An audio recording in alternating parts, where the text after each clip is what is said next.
Hi friends, welcome to our channel real singer pain. இன்றைக்கி வந்து பார்த்திங்கன்னா ஒரு சூப்பரான டாபிக் தாங்க, ஆம்னியாட்டிக் ஃப்ளூயிட். அதாவது இது வந்து ஸ்கேன் ரிப்போர்ட்லேயே மென்ஷன் பண்ணியிருப்பாங்க, பனிக்குட நீர். உங்களுக்கே தெரியும், குழந்தை இந்த நீரில் தான் நமக்கு வந்து வளருது. ஸோ இந்த நீருக்குள்ளே தான் குழந்தை வந்து சுற்றி வருவாங்க. ஸோ இந்த பனிக்குட நீர் அப்படிங்கிறது வந்து பார்த்திங்கன்னா இந்த கர்ப்பகாலம் முழுவதும் ரொம்ப ரொம்ப இம்பார்ட்டண்ட்டான ஒரு விஷயங்க. இது வந்து கூடிரவும் கூடாது, அதே சமயம் குறைஞ்சிடவும் கூடாது. இது எந்த லெவலில் இருந்தால் நார்மலாகும், பனிக்குட நீர் கம்மியாக இருக்கிறனால என்ன ப்ராப்ளம்ஸ்லாம் வரும், திடீர்னு பனிக்குட நீர் உடஞ்சிடுச்சுன்னா நம்ம ஃபஸ்ட்டு என்ன பண்ணணும், ஸோ எல்லாத்தையுமே கம்ப்ளீட்டாக இந்த ஒரு வீடியோவில் பார்க்கலாங்க. அதுக்கு முன்னாடி சேனலுக்கு ஃபஸ்ட் டைம் வந்தீங்க அப்படின்னா ப்ளீஸ் சப்ஸ்கிரைப் பண்ணிக்கோங்க, பக்கத்தில் இருக்க பெல் ஐக்கனை கிளிக் பண்ணி ஆல் கொடுத்துக்கோங்க. வாங்க ஃப்ரெண்ட்ஸ், இப்போ நம்ம இந்த வீடியோக்குள்ளே போகலாம். ஃபஸ்ட்டு டாபிக் என்னென்னா, பனிக்குட நீர் அதிகரிக்க என்ன செய்ய வேண்டும். ஓகே, இதை எப்படி சிஸ்டர் நாங்கள் வந்து ஸ்கேன் ரிப்போர்ட்டில் பார்க்குறது அப்படின்னா, ஆம்னியாட்டிக் ஃப்ளூயிட்னு சொல்லி எழுதியிருப்பாங்க, அளவு மென்ஷன் பண்ணியிருப்பாங்க. 8, 9, 10, 11, 12 அப் டு 20 வரைக்கும் கூட இருக்கலாங்க. நார்மலான ரேஞ்ச் என்னன்றதை நான் சொல்கிறேன். 8 to 15க்குள்ளே இருக்கணும். மேக்ஸிமம் 10க்கு மேலே இருந்தால் தான் நார்மல் டெலிவரி ஆகும்னே சொல்லுவாங்க. ஸோ வந்து பார்த்திங்கன்னா பனிக்குட நீர் கம்மியாக இருக்குது அப்படின்னு டாக்டருக்கு சொல்லாமே நம்ம எப்படி கண்டுபிடிக்கலான்னா, அந்த ஸ்கேன் ரிப்போர்ட்டில் 7, 6, 8 அப்படிலாம் எழுதியிருப்பாங்க. ஸோ ஒரு 9க்கு மேலே இருக்கிற மாதிரி பார்த்துக்கோங்க. இயற்கையாகவே உடம்புல நீர்ச்சத்து அதிகமாக ஒரு சிலருக்கு இருக்கும். அவங்க தண்ணி குடிக்காட்டியும் கூட அவங்களுக்கு இந்த பனிக்குட நீரோட அளவு இயற்கையாகவே அதிகரிக்கும். அதே மாதிரி வந்து பார்த்திங்கன்னா ஒரு சிலர் எவ்வளோ தான் தண்ணி குடித்தாலும் பனிக்குட நீர் வந்து அளவோட அந்த தன்மை மாறாது, அப்படியே இருக்கும். மேக்ஸிமம் உங்களுக்கு நாள் ஆக ஆக வயிறு பெருசாக பேபியும் பெருசாகிட்டே போவாங்க. இது சிறுநீர்ப்பை ரொம்ப அழுத்தும் போது நீங்கள் எவ்வளோ தண்ணி குடித்தாலும் உள்ளே இருக்காது. மேக்ஸிமம் பனிக்குட நீரோட அளவுமே வந்து நீங்கள் வந்து இந்த நீர்ச்சத்து காய்கறிகள், நீர் ஆகாரங்கள்லாம் கம்மியாக எடுக்கிறதுனால குறைஞ்சிட்டே வருங்க. இந்த பார்லி கஞ்சியெல்லாம் சொல்லுவாங்க இல்லையா, பார்லி கஞ்சி இப்போ வெயில்ஸ் டைம்லாம் வந்து பார்த்திங்கன்னா வெள்ளரிக்காயெல்லாம் அதிக அளவில் எடுத்துக்கலாங்க. முடிஞ்ச வரைக்கும் இந்த பார்லி அரிசியை வேக வச்சு அந்த கஞ்சியை எடுத்து குடிக்கும்போது உங்களுக்கு இந்த பனிக்குட நீரோட அளவு ரொம்பவே அதிகரிக்கும் அப்படின்ற மாதிரி சொல்கிறாங்க. பார்லி கஞ்சி இது வந்து பார்த்திங்கன்னா உங்களுக்கு வந்து கால் வீக்கத்தையுமே குறைக்கும்.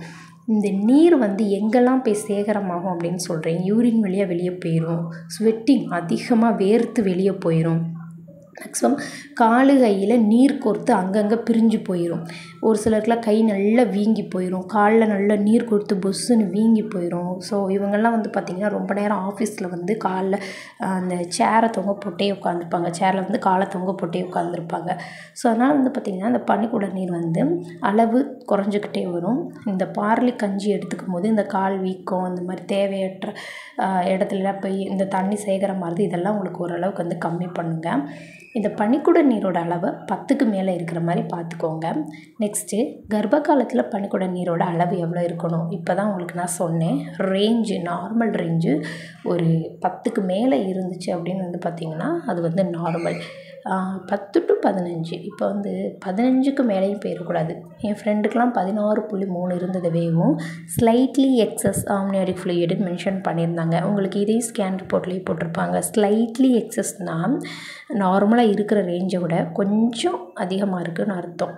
பனிக்குட நீரோட அளவு அதிகமாக இருந்தால் என்ன பிரச்சனை வரும் அப்படின்னு பார்த்திங்கன்னா, நார்மல் டெலிவரி அப்போது கரெக்டாக வந்து பார்த்திங்கன்னா நமக்கு வந்து இடுப்பெலும்புக்கிட்ட குழந்தை தலை சிக்கும்போது வந்து அலசிக்கிட்டே இருக்கும், தலை கரெக்டாக வந்து சிக்காது. ஏன்னா தண்ணியோட அளவு ரொம்ப அதிகமாகிட்டே போகும்போது குழந்தையோட தலை அங்கிட்டு இங்கிட்டும் அலசுங்க.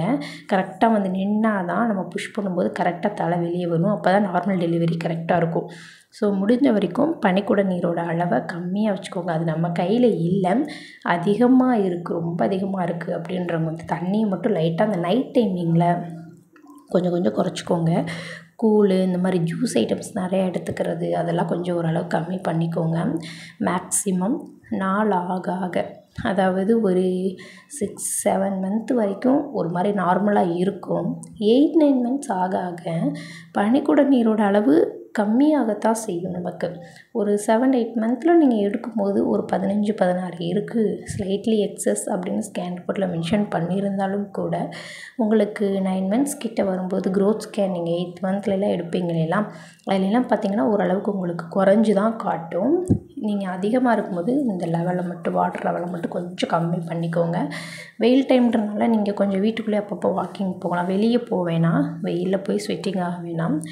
ரொம்ப ஒரு மாதிரி நல்லா வேர்க்க விடுங்க உடம்ப. அது மாதிரி தேவையான இடத்துல, அதாவது நமக்கு உள்ள பனிக்கூட நீர்னா நம்ம வயிற்றுக்குள்ளே தான் அதிகமாக இருக்கணும், சரிங்களா? இந்த காலை ரொம்ப நேரம் தொங்க போட்டு உட்கார்றது, அதுக்கப்புறம் வந்து பார்த்திங்கன்னா சோஃபாலேயே உட்காந்துருப்பாங்க. கீழே உட்காந்து எந்திரிக்கிறது தான் ரொம்ப ரொம்ப நார்மலான ஒரு விஷயம் கர்ப்ப காலத்தில். கீழே உட்காந்து எந்திரிக்கிறதே ஒரு பெரிய எக்ஸசைஸு. ஆனால் முடியாது. ஒரு சில ப்ரெக்னென்சியில் வந்து பார்த்திங்கன்னா கீழே உட்காந்து எந்திரிக்கும் போது ஒரு ஆளோட சப்போர்ட் தேவைப்படும். அதனால் வந்து பார்த்திங்கன்னா சோஃபா சேரில் உட்கார்றத ரொம்ப கம்ஃபர்ட்டாக ஃபீல் பண்ணுவாங்க. முடிஞ்ச வரைக்கும் அதை அவாய்ட் பண்ணிக்கோங்க, சரிங்களா? இப்போ பனிக்கூட நீர் வந்து திடீர்னு நமக்கு உடஞ்சிடுச்சு, எப்படி நம்ம கண்டுபிடிக்கலாம் அப்படின்னு கேட்டிங்கன்னா, ஒன்றும் இல்லைங்க.